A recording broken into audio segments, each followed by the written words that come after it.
Keep our live guests going. All right, we are going live here for the On the Hump podcast, episode 46. I have got, most of our group, and I believe we'll be having the other member of our team joining in here shortly. But first, we want to say good evening to you at home. Hopefully, you're having a good one. I can't imagine that you'd be having a bad one after the Lions pulled off that victory against Kansas City this past week. We're going to dive into that here in a moment. But first, we got to check on the fellas. The number one Lions fan, Mr. Bobby Bless. How are you doing, my friend? Man, I'm good, brother. To be honest with you, man, it ain't nothing like how, everything is just better when the Lions win, man. And pretty much I've been floating for the last couple of days, so I'm good. How about you, brother? I am doing very, very well. Of course, I had a kind of a threefer of a weekend. The team that I cover for high school football up here in Messina, they ended up winning their game 41-30. I do play-by-play for them, so that was exciting. My Lions won, and my Georgia Tech Yellow Jackets won. So I got all three of my football teams winning this weekend. You can't ask for much more than that. Nate Rucker, I know you are a Michigan man, so you got to be excited because of Michigan and Detroit. How are you doing? Nah, Michigan won. Michigan State, they did some stupid crap, but whatever. Tigers won. Man, it is what it is. Georgia won. Nah, but more importantly, my Lions went out there. We took their pride so bad. They went on and gave Chris Jones that contract. They had to figure out something. Like, listen, man, we just gonna give you a bunch of incentives. Get back on the field, like now. So, of course, that was good. And, hey, shots up to it. Nice victory, y'all.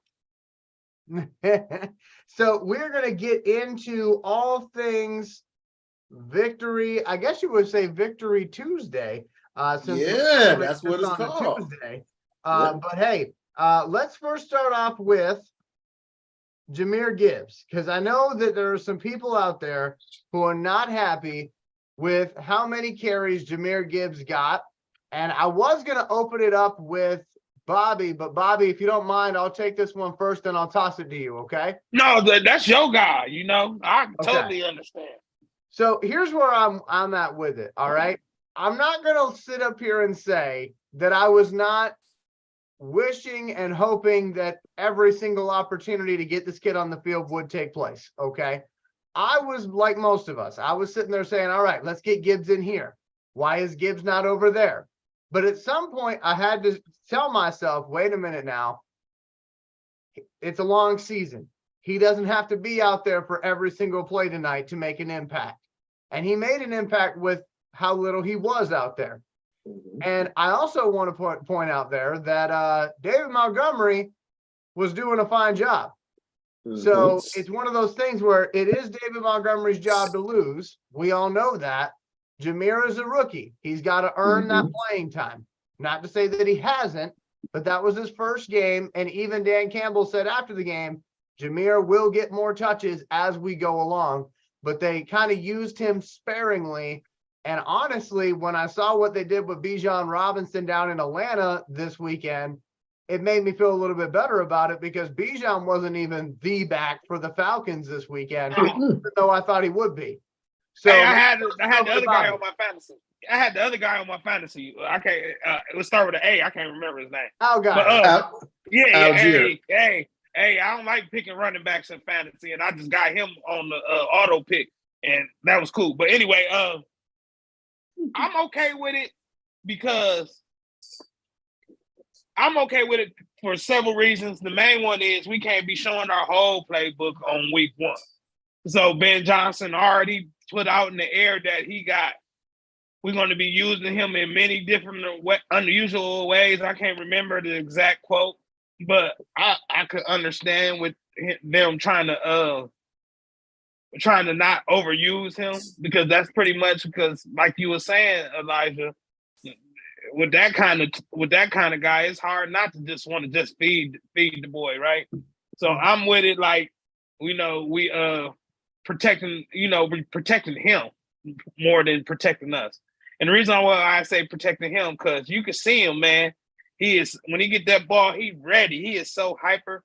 And as I said many times in this dang on podcast, what episode 47 now? 46 in 46. this piece. Oh, episode 46. So Jack Campbell episode. yeah. So let me tell you, man, I'd rather have a guy we need to calm down and pull the reins more than the one we gotta hype up. So I'm okay with that. And I'm okay with Ben Johnson not using our whole playbook on national TV in the first week. And I'm also okay with the guy that was getting the guys that he was splitting the carries with. Because Montgomery did very, very well to me, specifically on pass pro. Even Mr. Gibbs did good on pass pro. Except for that one, he got blew up. Yeah. Yeah, but we got a tight end from Iowa that can finally block. But you anyway, ain't lying. Laporta can block, boy. Man, anyway, anyway, it's just all good. I think it's just rich people problems. If you know what that means, we got a really good. We got a really good running back one, and we got a damn good running back two. So let's roll with that. Let's not force it. We're a running team, and then what Rashid Wallace say, the ball don't lie. It's gonna get to. He gonna get it. Watch, just wait on it. He gonna get it though. So I'm good with it. I ain't mad at Ben Johnson or the Lions with it. Leave our Lamborghini. Just drive him around the block and pull him back. And I think he needed, because we are going to toss it to Nate on this too. I think he needed that. I think he needed to have a little less carries and see what this is all about, because for him, yes, he played in the preseason, but he played in the preseason with the second string offensive line. And like there was one play where I don't blame Gibbs for what he did, okay? But if he would have been just a tad more patient, he would have had a ginormous hole that they showed on national television, and he probably would have took the thing to the house for like a 60-yard touchdown. And it's those little things that I think that Scotty Montgomery is going to be able to show him and say, okay, look, I love what you did, but we got to reel it in just a tad because we almost had this, but you went over here for a 3-yard gain instead of giving it a minute, letting our, linemen set up those blocks for you so you could hit that 60-yarder instead. So I think having those less carries, being able to see the game for what it is, especially on the road in Arrowhead, I think that was good for him. Nate, what do you think? I love it. Like I say, I mean, what people got to realize, man, is that all running backs, man, that get drafted in the first round, their first game, first rookie season, they don't get a lot of carries. As we was talking about, during our pregame, Nick Chubb had 3 carries his first game. Jonathan Taylor, I think, had 7 or 8. You know what I mean? Kenneth Walker didn't. I think he had 4. So, I mean, that's one of the things, man, where it just happens, man. The NFL has changed. But one thing I will tell you this, you cannot teach speed. And I think that's where the excitement comes from. It reminds me of, you really don't know how fast these guys are until they get the ball in their hand. You like, Jesus. It's just the same like people don't really understand how fast Jameson Williams is until they seen that reverse. And you like, holy shit. Like, dude covered 10 yards in like 2 steps. So, and the same thing with Jameer. So, it's going to come. But again, man, we have a stable of riches, which is something that we haven't had, so it's good, man. Just let Ben Johnson cook. We was able to win the game without opening up the playbook, without having to do a shootout. In the words of my dog Bobby, we had a victory formation at the 2-minute mark. When the last time you seen that? Man, hey, talk that shit, Nate. Talk that shit. I'm just saying. Hey, look, we had that victory formation with 2 minutes left on the clock. Like, look, they start walking on the field at 45 seconds like shit. This shit over. You know what I mean? That's all we can do, and it's good, man. It's a good feeling, so hey, welcome.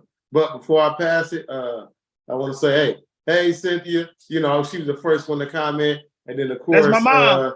I know. That's my mom. That's my mom. I'm my bad, Miss Thornton, Miss Means, Mama Bobby. That's what I'm going to call her. That's Mama Bobby. Mama Bobby. And comedian Shay B checking in with us as always. So again, y'all, thank y'all for checking in. But yeah, that's my take on that, Eli. So let's go from one side of the spectrum, and I'm going to go a little out of order from what the fellas had on their paper. But let's go ahead and get this one out of the way. Marvin Jones. Listen, here's the thing. I love what Marvin Jones has done as a Detroit Lion. Okay. Mm-hmm.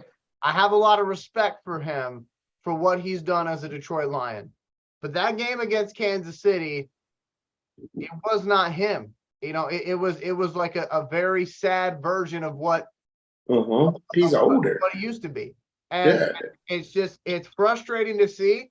But here's where I stop my comment, okay? And most fans will take it a step further, and they shouldn't.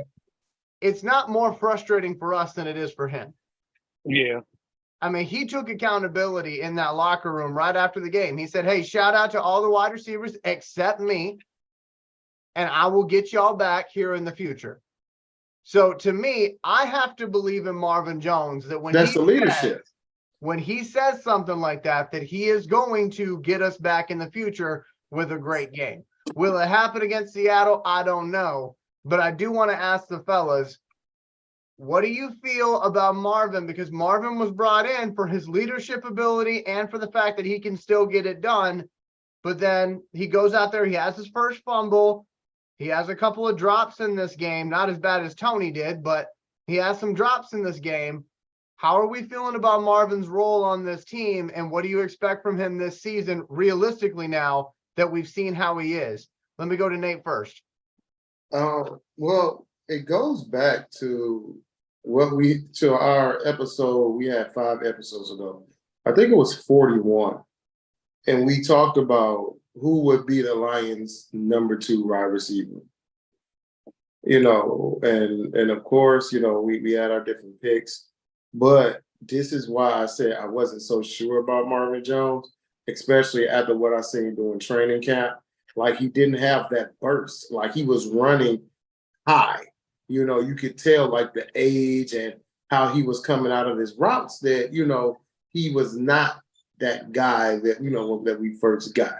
And that's one of the things that happens when a guy leaves, goes to another team, comes back a couple of years later. We forget he's a couple of years older. Mm-hmm. But now, again, it was a crucial fumble going in for the score. We could have, potentially had 3 points. But that's the leadership role. I think the pressure is not on him, though. The pressure is on Antoine Green. Okay. Because you're going to be the next man behind Marvin Jones. So you're going to have to show these coaches, like, hey, we love Marvin Jones' leadership, but I'm younger, I'm faster. I have to put that pressure on them to say, hey, I'm ready, because he didn't see the field at all. And I think this next game we're going to see Antoine Green out there because of the deficiencies with Marvin Jones, because Seattle does have one of the top 3 fastest secondaries in the NFL. So they're going to need speed. It's going to have to be on the field. So, kudos to Marvin Jones, his leadership. He can teach, high point professionalism. But right now, you might be, need to be more as a mentor and a predecessor more than anything. So go ahead and get these guys ready. It is what it is, Marvin. And they donuts still sucked. Bobby Bless, your thoughts on Marvin Jones? Man, the same thing kind of what Nate said, because I wasn't really a fan of getting him per se, but I have to catch myself, because when it happened, I'm like, dang, I don't remember Marvin Jones ever doing that, because he ain't ever did that. So it's hard for me not to give a guy a chance just on the fact that DeAndre Hopkins. Yeah, but anyway, I feel like, damn, but I didn't even hear nothing about him this weekend. But anyway, I just feel like he deserves another chance. But I just don't want to see it no more, man. Everyone gets a mulligan, but I'm more so on the type like the next man up. He better be trying. I'll be itching for his spot because it's up for grabs. Shit, the only one we can really depend on is St. Brown. And Josh Reynolds played his ass off though. Josh Oh Reynolds yeah, played a yeah, very yeah, yeah, yeah, good yeah, yeah. game. And I Yeah. keep telling people, Josh Yeah. Reynolds, he's not the fastest guy, but he plays that Anquan Bolden role. He's Right, just right. fast enough, you know. Yeah. And Khalif Raymond, he scares people with his speed. So Yeah. good game, guys. My bad, Bobby. Go ahead, brother. No, you good, brother. Ain't no thing. But I just feel like I want to see more of some other guys stepping up because to be honest with you, man, after St. Brown, man, everybody's spot up for grabs. We got our guy JMO, and I love him all to death. It ain't like we getting a guy that done caught 100 balls, 1,000 yards coming off of the six games, you know, back after 6 games. So he still leave a lot to be desired too. So I'm betting on Jameson Williams, no doubt about it. But just raw, just being on the field, we got to see it still. So, Right. Hey man, who gonna be the man other than St. Brown? You know what I mean? Because I'm like ready to put Gibbs out there at fucking receiver the way they acting. So they're gonna have to do something, and they're gonna have to do something quick. And as far as Marvin Jones, just because of all the history, and you know, you gotta. We ain't the team. We ain't the team I think we are if they cut him or you know demote him because of that one mistake. You know what I mean? So I don't want to see no more mistakes. But shit, I'm watching you now, Marvin. You better get your shit together. And That's like, it. Like I was saying before, you know, when a veteran of Marvin's caliber, you know, speaks up in that locker room after that game, I have to respect it. You know, I know he didn't have a great game, but I do appreciate the hell out of his authenticity and the fact that he took it. He said, listen, I did not play well. And I just hope that, you know, he is able to do what he used to do, or at least be consistently decent. You know, we'll see what happens. Obviously, though, I think if he has another bad game against Seattle, that's when people are going to start saying, wait a minute, what are we doing here? Because I know for a lot of folks, and I know Bobby doesn't agree with it, and that's fine, because it's over with, it ain't going to happen. But a lot of folks, if Marvin plays poorly, they're automatically going to say DeAndre Hopkins, especially since DeAndre Hopkins came out and said, I called them, they didn't call back when it came to the Lions. That he was out there trying to call the Lions and other teams that he thought were contenders, and they didn't want him. So that's where the average fan is going to say, they definitely went DeAndre, and we went with Marvin instead. You definitely went cheaper, and which you did. DeAndre went out, did his thing for Baltimore. Not Baltimore, for Tennessee, even though they lost. So I mean, it is what it is, though. Hey, we got the dub, so we ain't even gonna look. You know, we ain't even gonna look at the back window. You know, we got the dub. That's what we got. Let's talk about that offensive line for a second. I'm kind of, just so the fellows know, I'm grouping all of it together. Okay. Hey, it's okay. So, you running it though. So listen, listen. It ain't the point guard. No look. That's right. No look passes. Right. It's crazy how far we've come from our first 5-10 episodes to where we're now, you know, Eli, he's so comfortable. He could just freestyle. Now he like, listen, these guys. Yeah, we used to write them all down. Hey, we used to write all down. Hey, right now he's out there like Stockton throwing it to Malone. You know, he got it going. He got it going. Yeah. So he got that. They don't even keep notes like we used to have to. Yeah. So don't. Offensive line. It's been said before that we got one of the best in the league, and I got to tell you, you know, I feel like I could have been back in that pocket completing some passes with how much time and protection we gave Jared Goff. And here's the thing I want to say right out the gate. I know Chris Jones wasn't out there, but to me, even if he was out there, it wasn't going to make no difference. Would have gotten to Jared Goff that many times. He may have gotten him one time, but I don't think he would have got to him that many times. That is one of the cleanest pockets I have ever seen. I just want to check with my guys. Am I seeing things, Bobby Bless? No, that line, they doggish, man. I posted a picture of the line. They got a billboard at Ford Field of just the linemen, and one of my good friends named Brandon, halfway my damn brother for real. He was like, man, even y'all line look good on the picture, and I was thinking like, these some big ass dudes. He said, y'all line look good in the picture. Yeah, they some big ass mobile dudes, and it's just amazing how like guys that big is that agile and that we can have like a power run. I'm watching the game. We do man run, we do zone run, we do counters, they not playing, man. So I want to give a shout out to whoever the offensive line coach. What's his name again? Fraley. He used to play for the Eagles, right? He used to play for the Eagles. I remember Ben him. Fraley. Ben Fraley. Something like that. Yeah, man. Yeah, that line, man. And even your boy Vaitai. I know. Boy. Listen. Hey, because they did Dana dirty on that double team block. Yeah, Vaitai cleaned him up. Yeah, hey, my man, sit your ass down. Look at yeah, like Vaitai, he because he was replacing Brown, if I'm not mistaken, right? Well, yeah. So Evan Brown, right? Okay. Evan Brown. So remember, Vaitai was already the starter. Then he got hurt.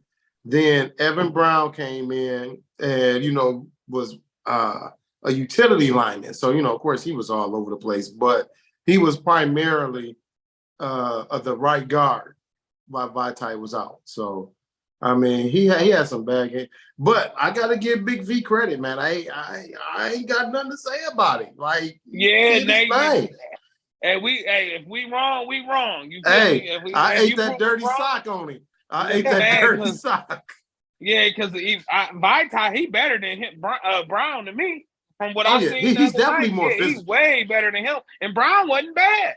So no, I'm like, he's definitely more physical. I'm like, hey, that line is, that line is what really make this team. That line is reason why we cutting some corners on offense with these playmakers. I think that's one of the reasons why we ain't chasing after playmakers. But I just like shoot. Now I can understand why they let Swift go, why they let Jamal Williams go. Shoot, we got this line. And remember we used to say, Nate, the line, a good running back make a line and the line make a good running back. They bet on the line making a good running back, and then a line can make a running back great. Right. So we got weapons, but the best part of this team is in the trenches, especially on offense. And did you see how Ragnar was moving? He said his toe messed up. There ain't nothing wrong with his foot. Hey, listen, but Ragnar's tough, man. Yeah, he's sweet. So I'm like, this first time in my lifetime where I can say the Detroit Lions actually have to me, they might be the best line in football, but I'm biased as hell. I'm pretty sure somebody can pull out a clacker later and tell me why they ain't. But I'm going with my book. So that's it. That's it, brother.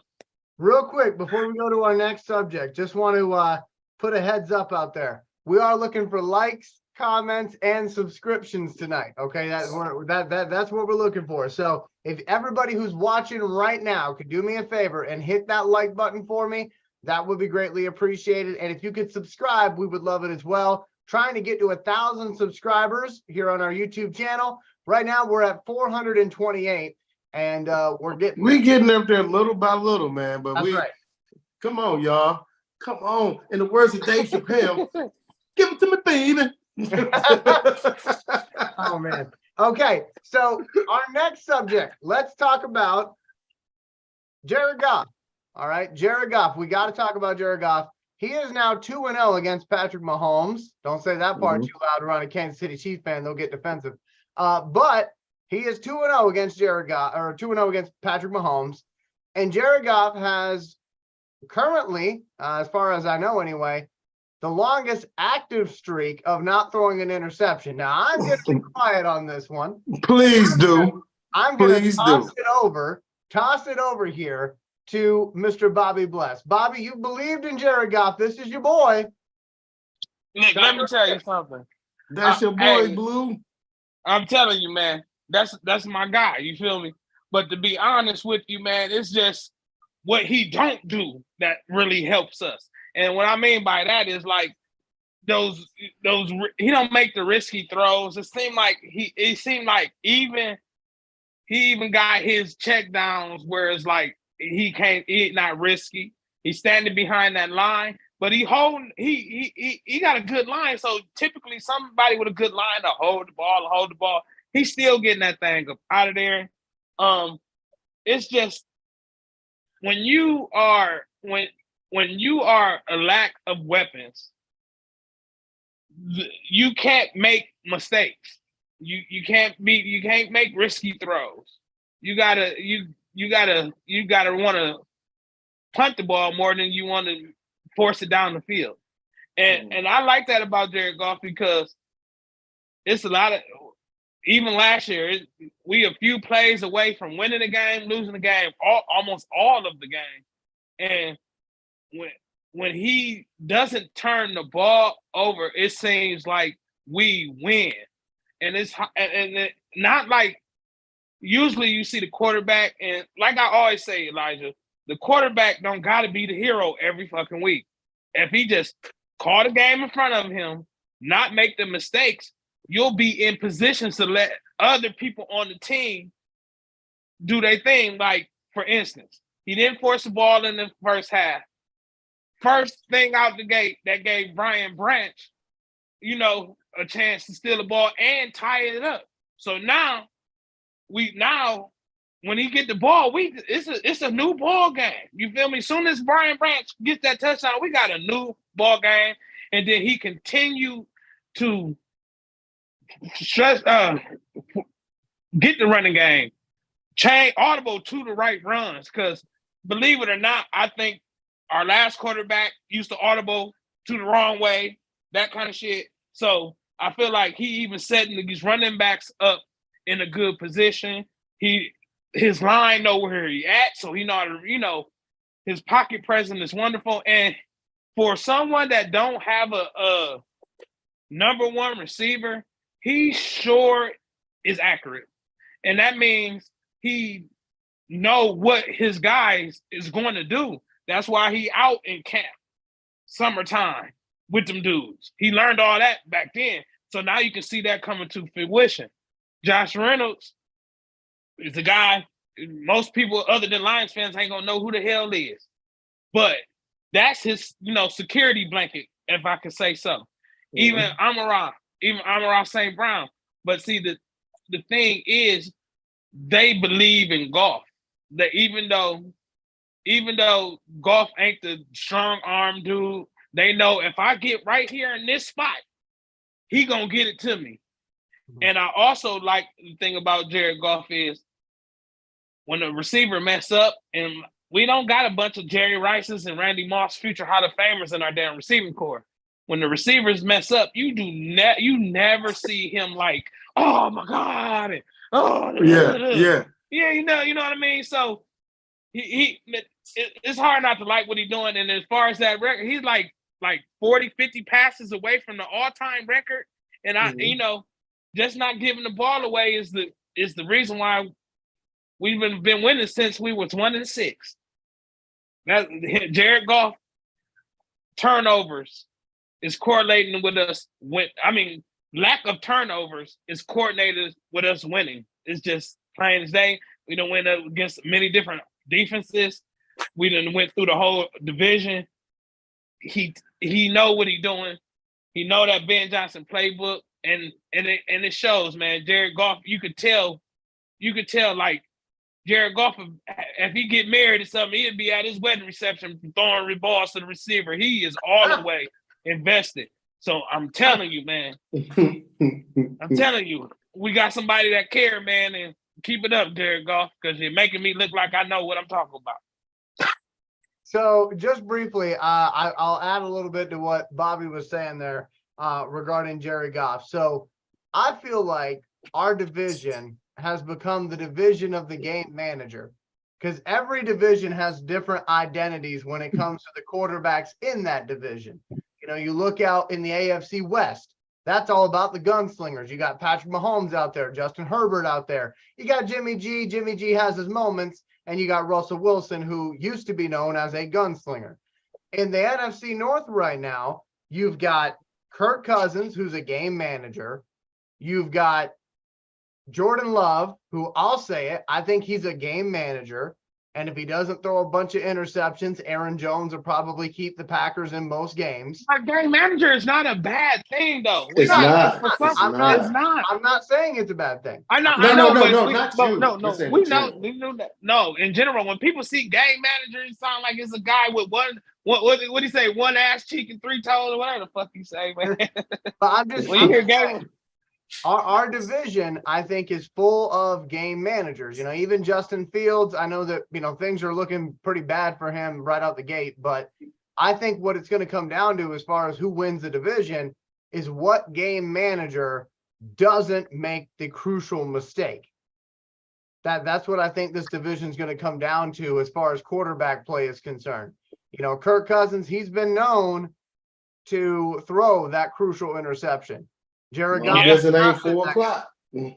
Jared Goff has not been that guy. But I would say for me, as I look at this new NFC North, without Aaron Rodgers in it, without Matthew Stafford in it, I look at it and I say, this is now a division of the game manager, and let's see who manages the game the best, because that team is going to win the division. And I still feel like we have the best to do it as far as that's concerned. So much love to Jared Goff and what he's been able to do here with the Detroit Lions. Much love to Ben Johnson and Antoine Randall for making the most out of the receivers that we have.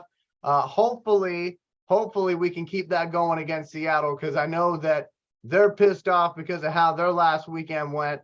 And for them, when they lose like that, especially in Seattle, they're looking to make a statement. So we'll get to the Seahawks here in a moment. But first, I want to go over to the defensive side of the ball. Bobby Bless talked about Brian Branch. Let's talk about Brian Branch as a group here. So what did we think about the talented defensive back? I will say, for me, I was jumping out of my seat. I actually got a phone call from my family down in South Carolina who was also watching the game. They said, you need to be, quiet up there in Messina, because we can hear you all the way down here. That's funny. And of course, Donnie Despaw, who hosts Licorice Pizza, he was at my house with me watching the game. So when he saw that, he's like, whoa. And then I said, that's a rookie. And he went, really? That's a rookie? So Brian Branch certainly opening some eyeballs, in my opinion. But let's go to Nate Rucker. Nate's our resident defensive coordinator. Nate, how would you grade that rookie? He gets a B+ for sure. The way that he moves, the amount of confidence that he plays with is huge. He definitely got that interception, took it to the house. But before we give him the kudos, we have to give it to the guy who truly made that play happen, which is Jerry Jacobs. Jerry Jacobs is the one who got that tip. Brian Branch completed it, turned it into 7 points. But we definitely have to give Jerry Jacobs a lot of credit, because a lot of people aren't high on him, except maybe me. But I tell people all the time, Jerry Jacobs is a very, very good slot corner. So he played it well, was in position. Brian Branch also excellent with his hand-eye coordination. A lot of times you see a lot of guys drop passes like that when somebody's splashing in front of you, or the ball is in front of you a lot quicker than what you think it would be. So you see guys sort of panic. But Brian Branch is that guy that they had to get on the field. Now, that says about that 3 safety look is that now that shows why the Lions said we have to get him on the field. It wasn't a knock against Tracy Walker. Tracy Walker, now you can move him down into the box a lot more. When we say Mike Hughes listed off the corners, that's what Tracy Walker did really good before he went out. So you can keep him in that box. He can help cover tight ends. Brian Branch can cover that deep end. And he's also going to lay the wood. So, good move for the rookie. Also, he's up for Rookie of the Week. So make sure y'all go to the website. Make sure y'all put the votes out there for him. for Defensive Rookie of the Week. So, you know, I think for him, that'll be huge. That would be huge. And think about it, y'all. He lasted to what pick? Mhm. So, In Kansas City, of all places. right. He lasted. Actually, It was a gamble, and it truly was. But let's give a shout out to the guys we have watching. Tim Darga, who actually was right. He helped me with it's not Ben Fraley, it's Hank Fraley, who is responsible for our offensive line. Alante King, right now he's on point. He got us at 1-0, which he came out. Water Horseman, he's there, and then we have Jago. Jago's been pretty active in the chat right now. Every time I look up at the TV, that's why you see my head going this way. Man, I love it. It helps me out. Because I'm looking at a little screen down here, so that helps. Right. You know, I got the big one on the wall. So, you know, man, guys, man, come on, man, keep the comments going. You know, I promise as I see them, because like you say, right, my screen's a little bigger. I'm going to come back to them. We may not get it right then, but we will acknowledge you guys. Thank you guys for participating again. Man, hey, man, y'all are part of this with us. So we do appreciate y'all. But yeah, that's my take on Brian Branch. So what you got, Eli? So just real quick, everybody that's watching right now, again, please go like this video. And the reason why I say that is because it actually pushes us further out there with anybody else who might be talking Detroit Lions football tonight. The more you guys like this video. So hit that like button for me if you can. And you know, hey, make duplicate YouTube accounts. I don't care. Whatever you gotta do. Listen, I don't care either. Just don't tell me about any illegal activities, okay? I want to have positive deniability. Anyway, as far as Brian Branch is concerned, for me, man, that was a hell of an interception. It was not like it was an easy one to catch. And Brian Branch, I've been impressed with, you know, this entire time. As I was saying before, the draft was obviously in Kansas City. He did something that not a lot of kids do nowadays, which is when you don't go drafted in the first round, you actually stick around, which is what he did. He stuck around. He said, how many times in my life am I going to get the opportunity to walk across the stage, shake hands with a commissioner, and be with this fan base for whatever team picks me? And that impressed the coaching staff quite a bit, the fact that he stuck around, because some players view that as humiliating. And they say, listen, if I'm not going around one, I just won't go to the draft, or I'll go to the draft. But if I don't go, I'm heading out the back door next to the, you know, garbage cans. But Brian Branch didn't do that. He stuck around. He said, I'm going to have my moment. And how fitting is it that he gets his first touchdown, first interception in Kansas City after all that? That's pretty cool stuff. So for me, I'm impressed with Brian Branch. I think he has proven to the coaches that he deserves to be out there on that field, and he has not given them any reason to treat him like a rookie. He's saying, you got to play me. You can't afford not to play me. And so for me, I love it. Brian Branch, rooting for you all season long, as I am all of our Lions. But I was super impressed with him. We'll talk more defense in a moment, but I do want to end Brian Branch by going to Bobby Bless. Bobby, go ahead. Yeah, real quick. My brother Nate, he always talk about like, because the knock on Brian Branch was his speed for real. And Nate he said it's game speed and it's track speed. It's different. This boy got game speed. He didn't look slow to me. So I'm more in tune with he just is a gamer. And he's the perfect example of what you always try to tell people about game speed. And no, it ain't always about the goddamn stopwatch. It's about how they play with the pads on. And I feel like people that think that certain way is the reason why we got him. So thank you. Keep first thinking that round way. talent, man. And that's what people gotta realize. Because they make it seem like the dude is slow. But when he got that ball in his hand, catching that thing with one hand, he kind of fast. So he said, give me that thing. I know what to do with it. That's what he said. He was gone too. I love that. But not much. I heard, during the summer, we see a lot of articles on this guy, a lot of articles on that guy. And he just is one of the rookies that we was hearing about. And all them rookies is bad. Yeah, man. It's his first game of the year. The preseason game, he blew up Cole Beasley, his welcome to the NFL moment, and then, his first professional game that counts Not I an see why Tracy exhibition. Walker on the bench too. Yeah, I see his why he on the first bench game, he too. makes that pick six, takes it 50 yards, man. You know, Yeah. but like I say, man, that's one of those ones. Like I said, he was a top 5 talent. I'm sorry, not top 5. I'm reading of Water Horseman's comment, but you know, he was slated as a top safety. He was graded out as the top safety in this draft. But because he had a poor performance, I didn't even say poor. He had a bad performance to what GMs and executives thought he should have at the combine, and that's why he failed. But guess what? The only thing you did was gave our guy, Brad, another chess piece. And thank you. We appreciate it.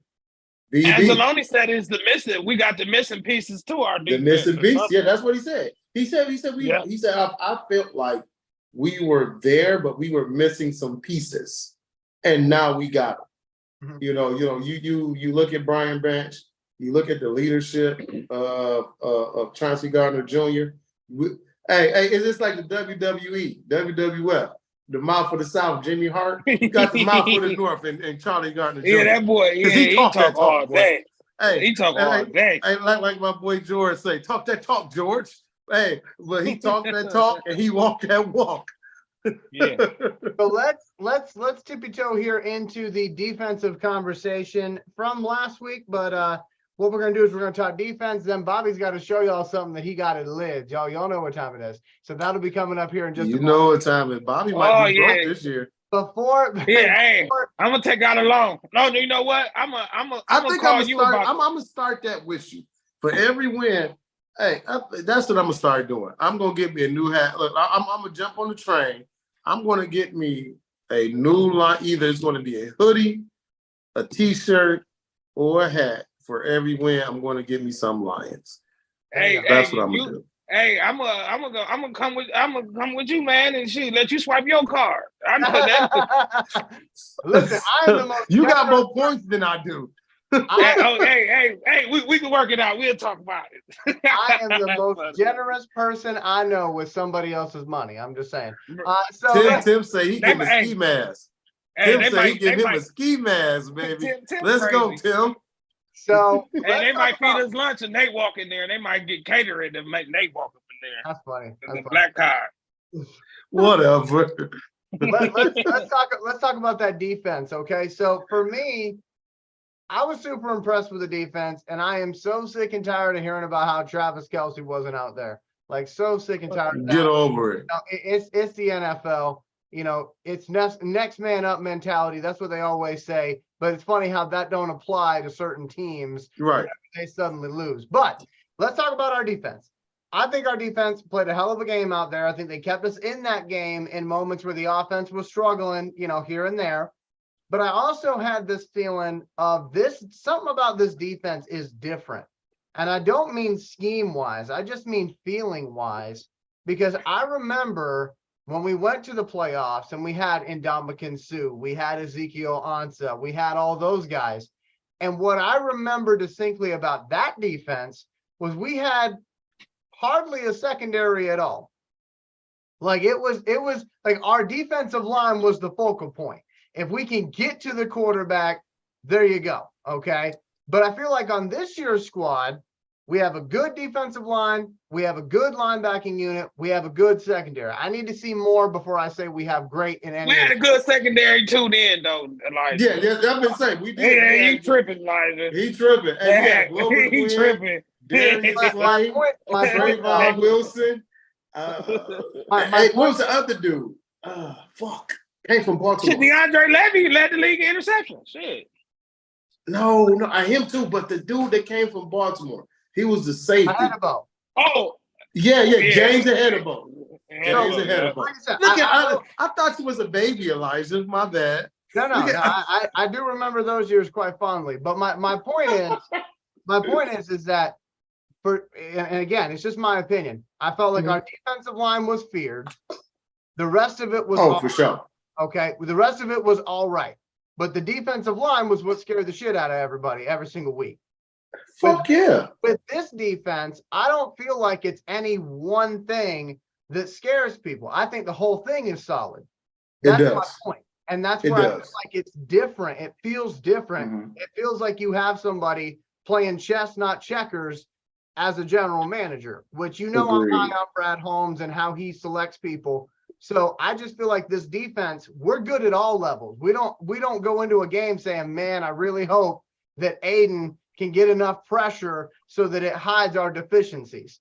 We're not worried about that because every single level is playing good football. And again, I got to hold off on saying great football until I see it on a consistent basis. Number 2. All three levels seem to be playing very, very good. And I just want to ask y'all, we'll start with Bobby.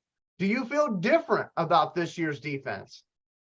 I don't want to be a party pooper, but You I'm about gonna to pull in Elijah. Yeah, no, because I ain't even that impressed yet. We got the Kansas City receivers dropping passes. They was hoping. They dropped them. But as far as me impressed with the defense, I'll go as far as to say they obviously better than what we had last year. Way, way better. But as far as impressed, no, because shit, they catch one or two of them passes, man. We might be having a different story today. But you know what? That's the impact of the defense. Right. That's the impact, because one of the things that when wide receivers are dropping passes like that, that's because they're consciously thinking about the guy behind them. Getting hit. Am I gonna hit? Am I gonna get hit? Yeah. Let me catch this and put this away. So it's a catch-22. So it's not just them; it's them losing their focus because they're worrying about these hitters behind them. Yeah, but it was some gaps in coverages, man. They was getting exploited. They just wasn't catching. So I see potential. I'm with you, but I'm with Elijah with the let me see him do it some more. Did I have a better understanding? Because Tony was with us. You feel me? He with us. Tony was scared. If you think about it, he was with us. But remember, Tony got hit on that when it was a run by Isaiah Pacheco. And Tony caught himself trying to lay a block and got blasted. So I think that he was like, shit, hold on, wait. And and it's crazy because now these wide receivers, they're trying to play like us. They're trying to block, be more physical at that wide receiver position with their blocking. And they said, hey man, I hate to say it, I gotta steal Baker Mayfield, but get your weight up. I woke up feeling cheesy as coach. So one more thing to add here before we toss it over to Nate on the defensive talk. I want everyone to do me a favor, okay? Go back and watch the last Chiefs drive for me, okay? A lot of people are going to talk about how Tony dropped passes or how passes were overthrown or how, they almost caught it. Go back and watch why they didn't catch it. Because it's not just wide open drops, all right? That's all I'm going to say. But go back and watch that drive. It's not all about the Chief players dropping passes. Some of our guys made plays on that last drive. And yes. Again, leave it at that because you got to go do the homework, all right? But go watch that last drive and get back to me. And that's the type of stuff that I'm talking about where I'm saying this is different. Because our other teams weren't really doing that. Like, granted, back in the day when we had Ndamukong Suh and Ezekiel Ansah and all those guys, yes, we got interceptions, but I also very distinctly remember some plays that went the opposite way in crucial moments. This defense doesn't seem to do that. Knock on wood. I don't want to jinx anything. Right. So I want to see it on a consistent basis before I say great. But again, at all levels, we might not necessarily have, the biggest, baddest at, every single level of the defense. I think eventually we will because these guys are going to grow in to those type of players. I mean, look at Aiden Hutchinson. He looked good all night long, especially being held the entire fucking time. But anyway, I'm just saying, to me, I feel like this defense, we got these guys at the right time. They're all young, okay? They're all young. We got them at the right time. They're going to grow together. And it's just about not having those speed bumps that we had at the beginning of last season. And Seattle, they were a big speed bump. We'll get to them in a minute, though. Before we do that, Nate Rucker, thoughts on the defensive performance against Kansas City? Well, you have to get that defensive A. You have to give him a grade of A. Number one, Patrick Mahomes was the MVP of the league, Super Bowl champion, and you held him to his lowest QBR in his career since 2020. His lowest at 20, his completion percentage was 21%. And regardless of if Kelce was there or not, we can't just blame Kelce, but that's the media. But you got to look at it. They got a touchdown from their tight ends. He completed passes to their tight ends. But, they got lucky because they could have had well over double-digit penalties had they made that call. And it's crazy because I'm interested to see how he lines up this next week because Roger Goodell was at that game. He was at that game, and there was an emphasis on how the rule is. He was supposed to be up on the line, or even if he wasn't lined up on the line, his helmet had to be with the ball. A portion of his body had to be with the ball. And he was never on sides. He was always in false start position because he wasn't covering up a tight end. He wasn't covering up a wide receiver. He was basically like an ace back. They said the Lions didn't complain because he was telling them what plays was coming, though. But I told you, but remember last year, I told everybody, I said, the culture and the ideal and the favor of the league will change when the Lions stop blaming referees and win regardless. Yeah, right. You're right. And we've seen that and that change in the second half of the season last year. Dan Campbell, yeah, he can be out there complaining to the ref. You ain't calling this, you ain't calling that. But what he says is, guess what? Regardless, if they call it or don't, our job is to still make a play. And that's at the end of the day, regardless. What that guy is doing, I still have to play. I'm still responsible for what my job is. And we still did it, regardless of how much he was offsides. But, and it's crazy. Even with that offsides, Aiden Hutchinson still had the second most pressures of all defensive players after week one. Number one was Jalen Carter. Jalen Carter had 7. Aiden had 6. Even with all the holding, he whipped out a double spin move. Like, Yeah, that was sweet. That was sweet. I did see that. So it's going to be good. To answer Jaco's question, I actually think Bugs is going to play, but again, I think the reason why you didn't see Bugs was due to the fact of the way Kansas City moves. The way Kansas City offense is, they're not a particularly run-heavy team. So Bugs, to me, when you're talking about defensive scheme, was a bad matchup for them. They're not running a lot of dive plays, a lot of belly plays. They're not running into the A-gap. A lot of their stuff with Pacheco is, zone stretches. They want to get to the edge.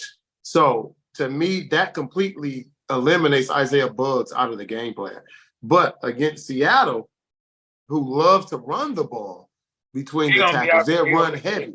So I'm looking forward to seeing Isaiah Bugs then because that's how he's going to be effective. So, but other than that, man, our defense played good. Like I said, anytime you hold the Chiefs to under 21 points and you win in Arrowhead, how can you not appreciate that? So big shout out to Jack Campbell too, man, because Jack Campbell, you know what I mean? That diving pass defense was nice. Yes, that's what I mean. Like, he can cover somewhat. He's showing his ability. He ain't just a one-dimensional player. I think, if I'm not mistaken, I think I even seen Barnes make a play. Barnes started, but this is why, and I don't want people to get lost or think that Rodrigo was playing bad. What it does is it shows just how far Barnes has grown. Yeah. Remember, Barnes was taken in the 3rd round. Rodrigo was taken in the 6th round. And what they saying during Hard Knocks, he said, give me a reason not to play this guy. And Barnes took that chip with him. I'm going to give you a reason. I understand the defense. I'm bigger. I'm faster. I can play this. And that's what we see. Like, Barnes didn't play bad. And it's crazy. Rodrigo graded out as one of the lowest guys. But to Tim's question, Aleem McNeil graded out as one of the highest. Yeah, hey, and they was holding him every play.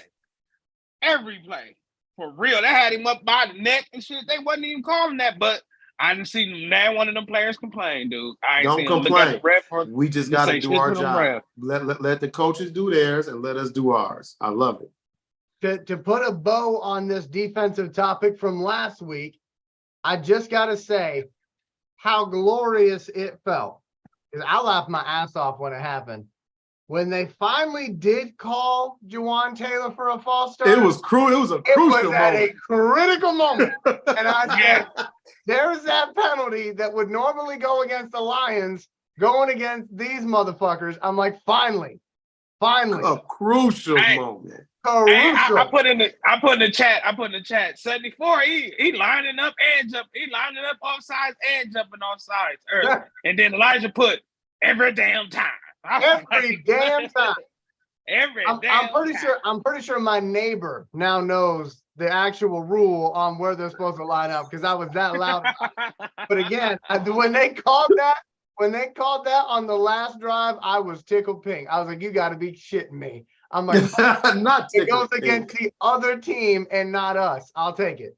But Les, you got something great. In fact, as soon as the game was over, I actually put in our individual chat that we have. I said, Bobby Bless, please report to Lids. Bobby Bless to Lids, please. So, Bobby, what did you pick up at Lids, my friend?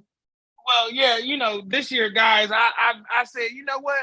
Since there's a lot of anticipation on what hat I'm going to get when we win, I said, you know what? I'm going to start just featuring it or premiering it or revealing it during the podcast. I figured, hey, that's the way to keep people watching.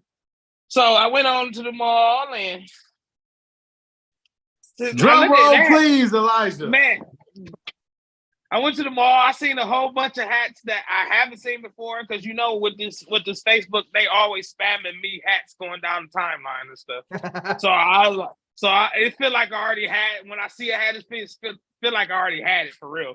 But make a long story short, I have never seen this hat before, so it caught my eye. And it's a Detroit Lions trucker hat.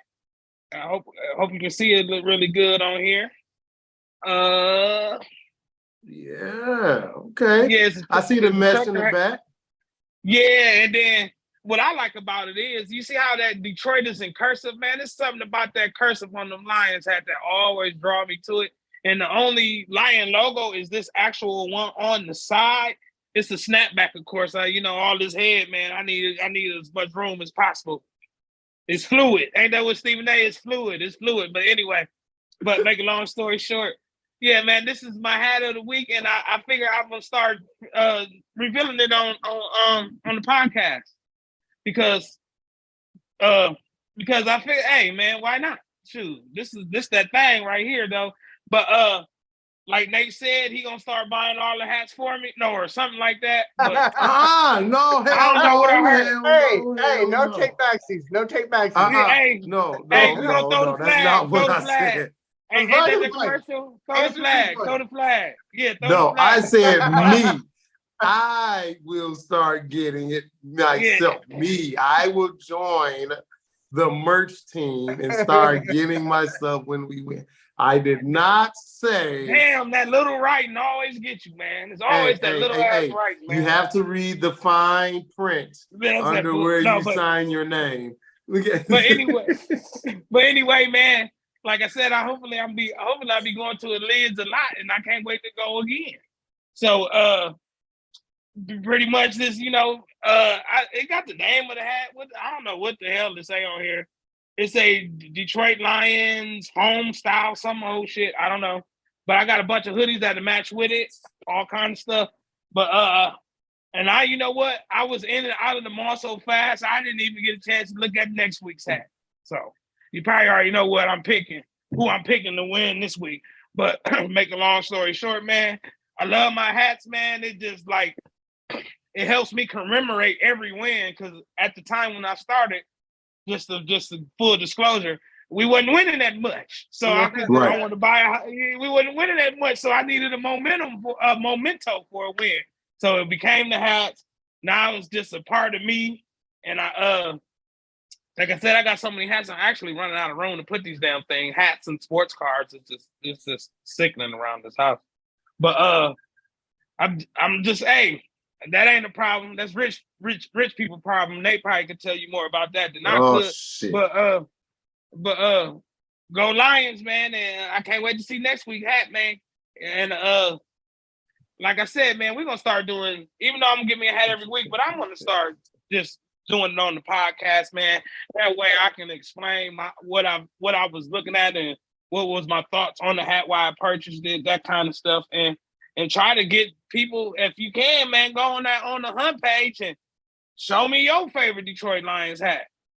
Maybe I might got it, or maybe I need to get it. You know what I mean? So help me, please, guys. This ain't a one-man show. I don't know all the hats, but if you see something that you ain't, because most of the guys we talk to and about Lions football, we all brothers, we all friends, so they already seen all Facebook friends and stuff, so they seen all my hats. But if you see something that Bobby might not got, please let Bobby know, because I want that hat too, believe it or not. But that's it for my little hat of the weekend. Like I said, Elijah, we're gonna do this again next week too. I just know. Hey, that certainly sounds like a plan to me. Just real quick. One of the things that I used to love to do, because my dad and I used to take trips, right? And one of the things that I used to love to do is I used to love to go into the different gas stations, and specifically the bigger gas stations, and see what type of merchandise did they have, and did they have? Oh, for sure. Hey, I got many of a good Lion hat at a damn gas station. You ain't lying, Elijah. So I made the joke in our chat here on the episode. I said, "You mean I can get a Lions hat at Buc-ee's?" So I don't know. We don't have a Buc-ee's up here in South Canada, but wherever you are, do me a favor, go into your local gas station and see if they got, hats for the Lions too. Yeah. And maybe some of those Bobby might not have. I'm just saying. Nate Rucker. Hell yeah. Well, this is coming from Tim, and it's going to Bobby, and he said, Bobby, you need to check the NFL cancer. He said, NFL cancer something. They have hats that have just been released. So I know. I seen that. It's a pink and black hat. I'm on top of it, Tim. You know that, man. hey, but I'm on top of that one. We just wanted to, like I say, man, Tim threw it in there. Hey, so I wanted to Tim, make sure that we acknowledge that, man. I'm on it, Tim. I'm on that. Hey, look, I didn't know nothing about that at all. So nothing. Better yet, Tim. You know quick. I got. A hush falls over the crowd as we ask the most important question, because it's after week 1. Nate Rucker, who's your stupid boy? Oh my God, I didn't even think about that one this week. See, that's why they pay me. Hey, our stupid boy, of course, is going to be Dum Dum Taylor. Oh, not Tony. Not Tony. Not Tony. Not Tony. He can't even win and losing. Damn. Hey. Because I know, but the reason why is one of the things that you said, and one of the things that I noticed is that he tipped off every play, whether it was a run or a pass. He was so petrified of Aiden Hutchinson's get off that he in his stance, taking his feet, trying to time it. I gotta get back, coach. I gotta get back. It was so crazy to where they knew whether it was a run or a pass. And what people need to pay attention to, this is why when I seen the Lions, they moved and they switched out our linebackers, because each one of our linebackers does something very, very good. Some play the run better, some play the pass better. So when they figured out, how this was going, especially when they knew, hey, they got to throw the ball to beat us. It was a giveaway. it was a giveaway. Hell, we held their running backs to under 50 yards rushing. You know, Mahomes got out a couple of times, which you're going to deal with because he has some mobility. But I want to also give thanks to Big Anzalone when, Aiden Hutchinson blew up the pocket again and Patrick wanted to run. Anzalone put a mean hit on his ass. He looked around for the ref. Nah, dog, that was right on time. Sit your ass down. Sit your ass down. So the Stupid Boy Award goes to Big Jawan Taylor. Thank you for being part of the Lions franchise. We definitely appreciate it. It was just like you switched teams and told us what play they was running. So thank you for being a chicken. Hey, thank you for being a chicken shit on the line. or in a PG way of saying it, Jawan Taylor, take this L. You earned it. Anyway, we got the Seahawks coming up this week. Obviously, that's a huge game. I'm expecting a sellout crowd for Detroit if it hasn't been already sold out.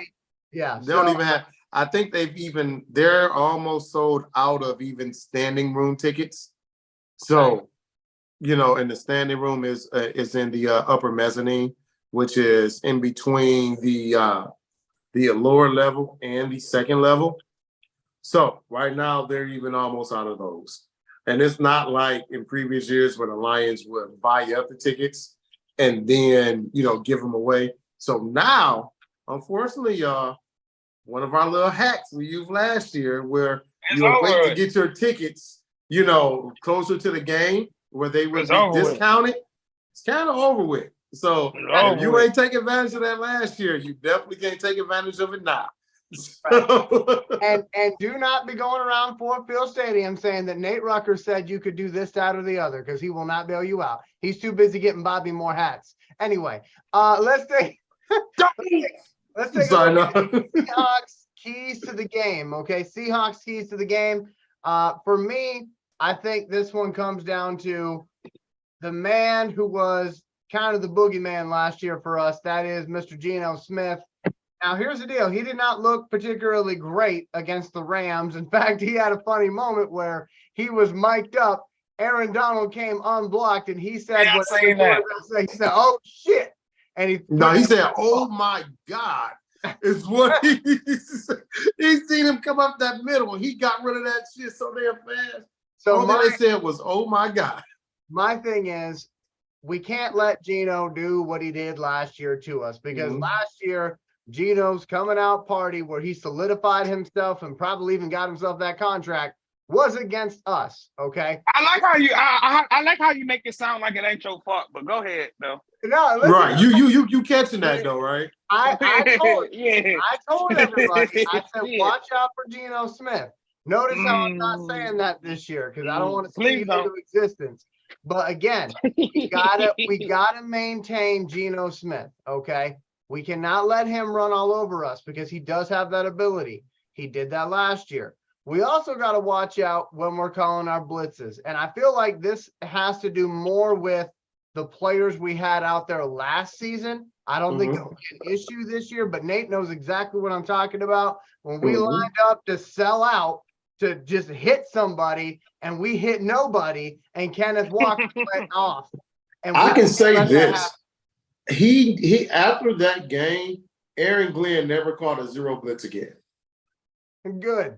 But I think in this game, it's going to come down to, stopping the Seahawks running attack, or at least limiting it. When I was coaching football, one of the things I used to tell my players whenever we would go up against a bigger squad is I would say, listen, the good players, the great players, they're going to get theirs, okay? It's about limiting how many times you let them do that, okay? Because you can't say, listen, we don't want him to gain a single yard. It's not Remember the Titans out there, okay? These are professional athletes. They're going to have a good play here and there, but it's not letting them get that second great play, that third great play. So on defense for us, we got to figure out a way to not let Geno run all around, and we got to. I think that's over.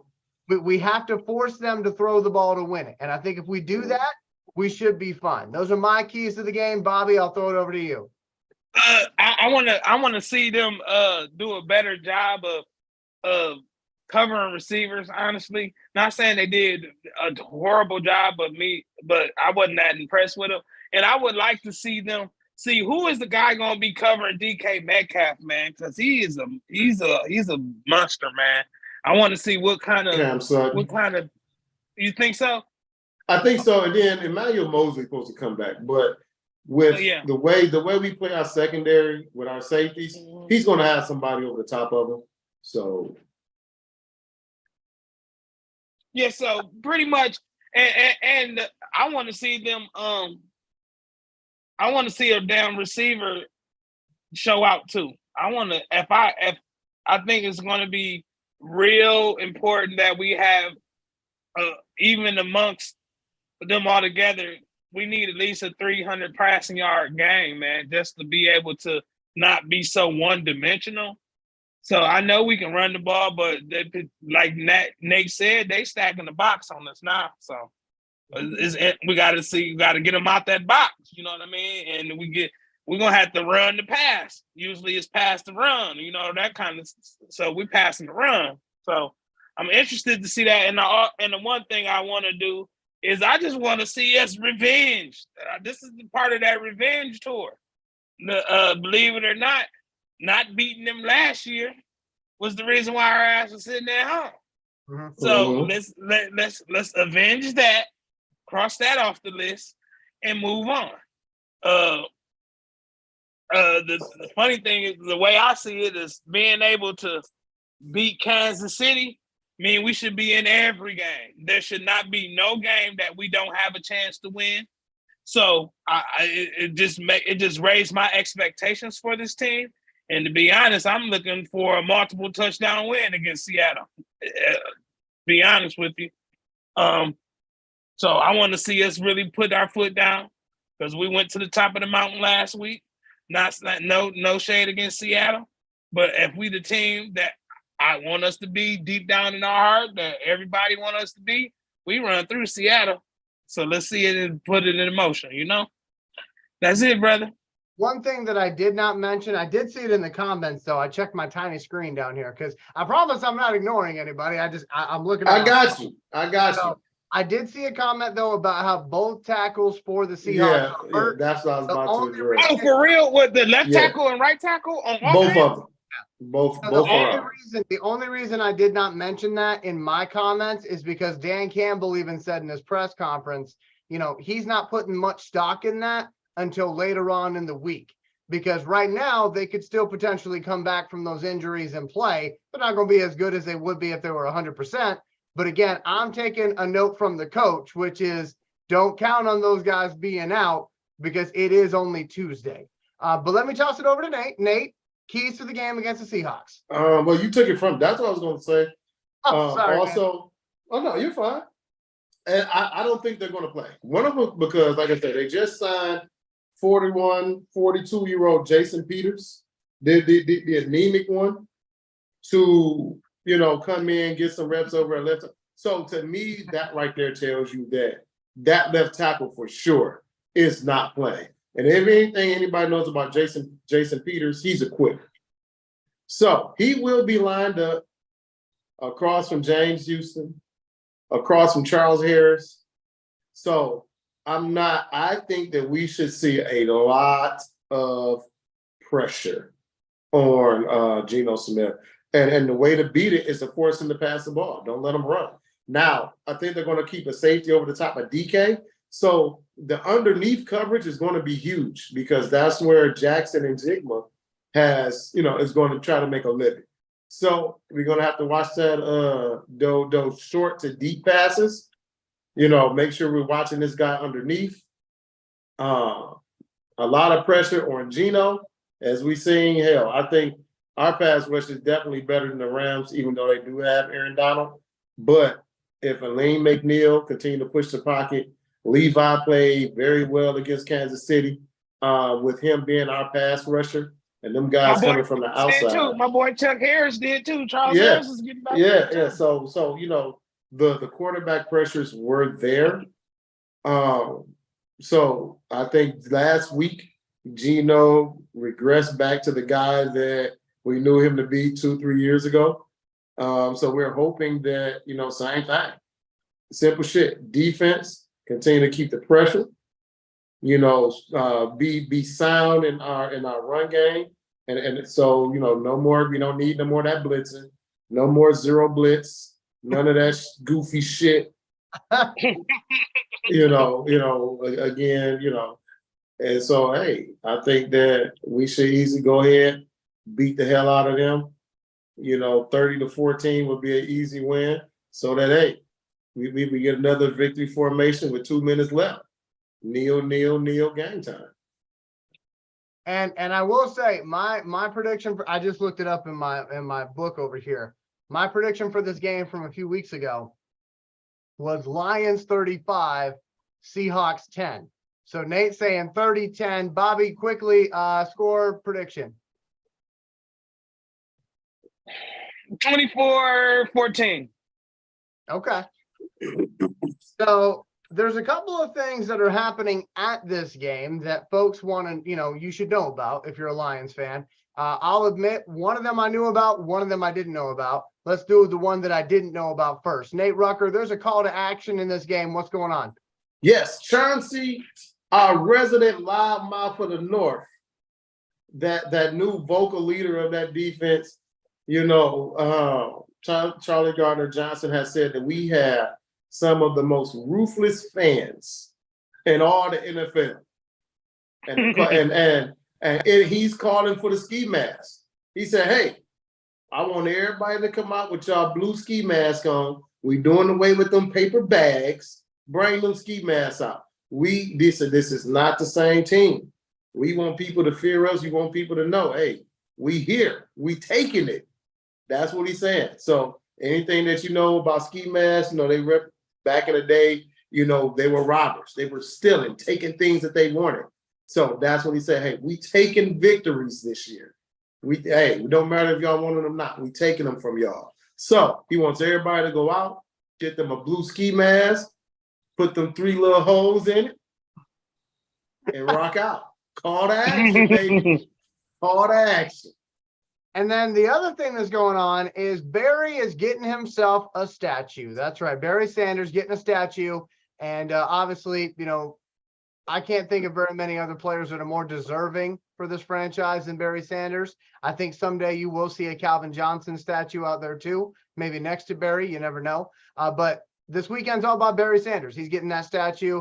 And I just hope, because I have not seen a picture of the statue. I don't know if anyone's seen a picture yet. But just hope it is not as embarrassing as the statue they did for Sean Taylor for the Washington Commanders. Remember that? Oh no, we're definitely like that. That wasn't even a statue. Let's be honest. They dressed up.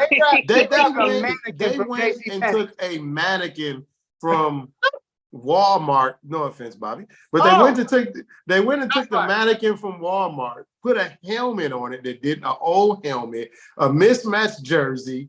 They put pads on it. Like, dude, it was so distasteful and disrespectful to a guy who was taken away so early, who could have went down to one of the greatest safeties in the league, for the type of player that he was. So I'm 100% sure. So this is a big shout out to Sheila Hamp and Rob Wood that they're going to do Barry with some amazing justice. So that's why I like Rod Wood. Rod Wood, he good with all that extra stuff, man. All the stuff that ain't got to do with football is actually good around here now, man. And I'm glad he just sticking to what he know more than trying to be like a GM or that kind of carrying on though. But Rod Wood, when it comes to like that extra stuff, it seemed like it's nice. Even like you were saying with the standing room stuff, all that stuff, Rod Wood, man. He changed the Ford Field atmosphere for sure. Yes, he did. They Wi-Fi the shit too. I can't even hold you. That Wi-Fi. It is. That Wi-Fi is the shit. The best Wi-Fi I ever been a part of, bro. I swear to you. Your phone moves fast in there. Yes, it do. I just thought about this, and y'all, Nate, you'll have to let me know because you live in that area. Mm-hmm. But and I'm being serious when I ask this. So let me give some context. So when I was younger, my dad was a single dad.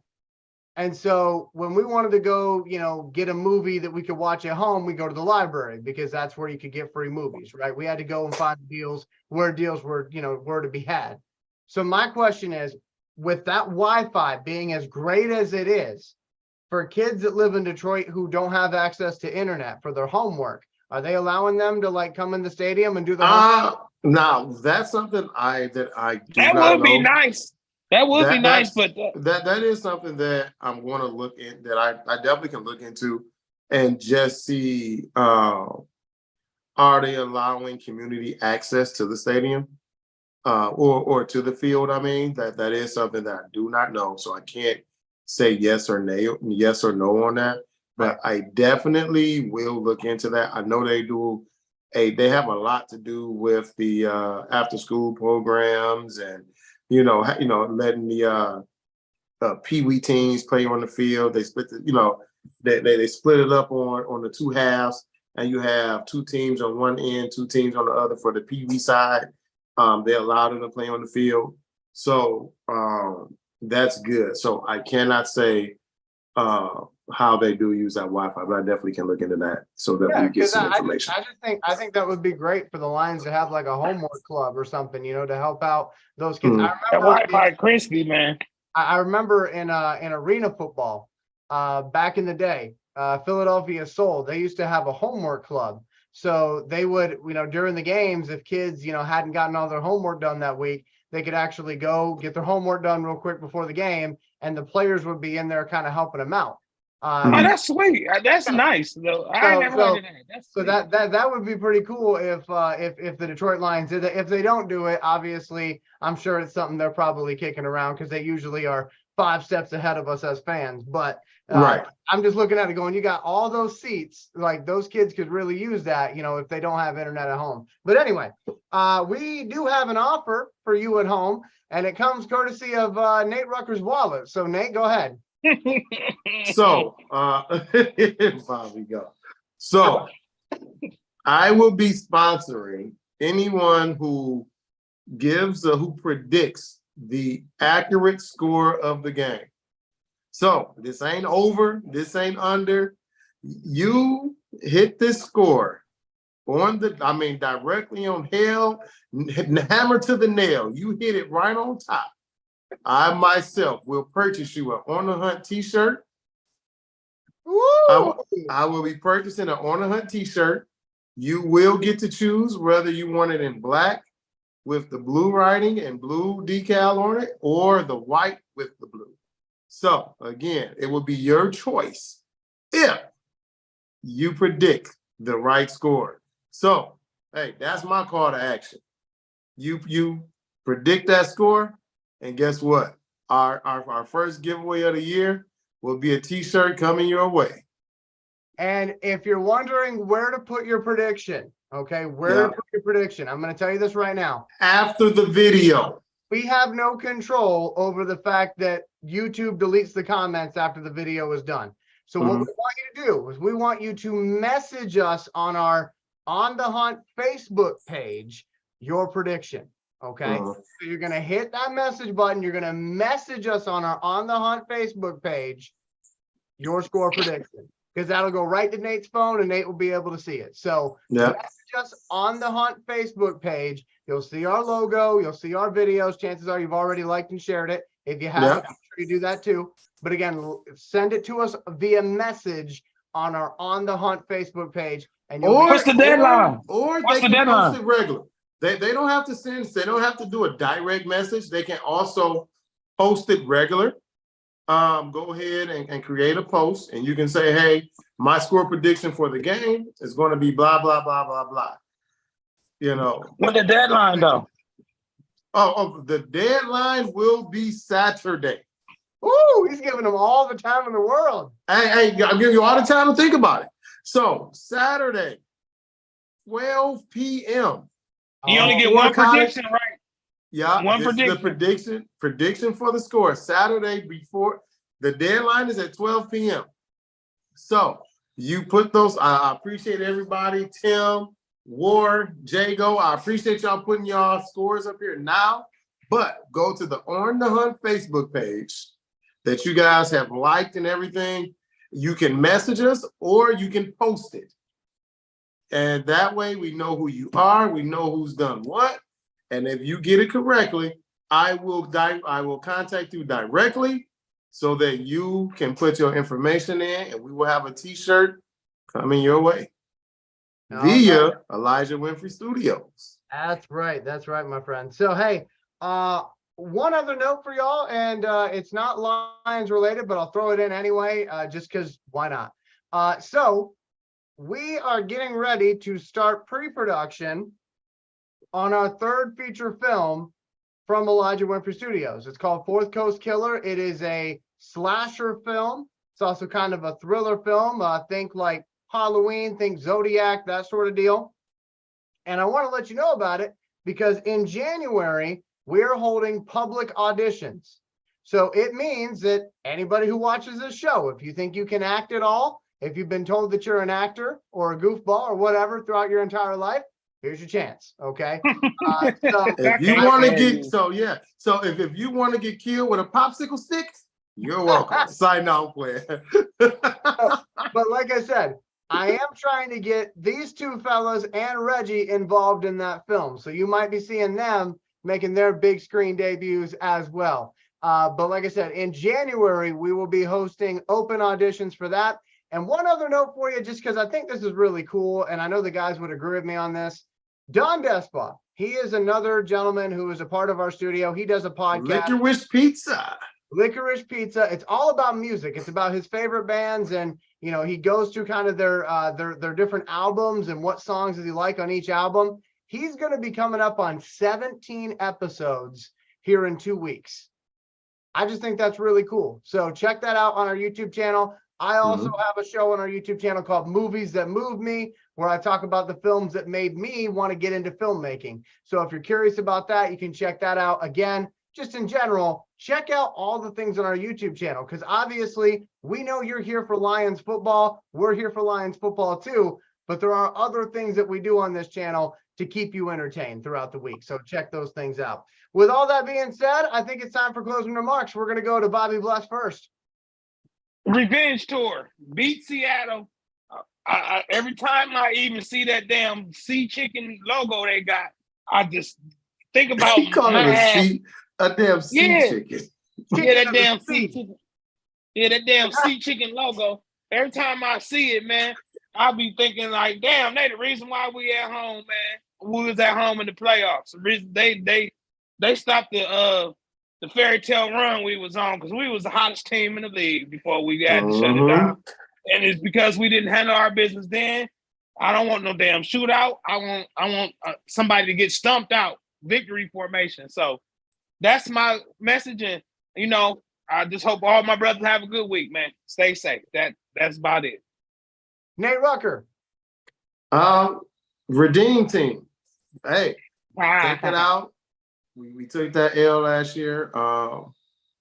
Let's go ahead and get it in. Also, before I forget, I want to send a special shout out, man, to one of me and Bobby guys. My boy Bill Locker, who is, man, he's always tuning into the show. He is so active, man. Bill's good running dude. He's a good dude. He's man, a good dude. Bill's running into a rough patch, man.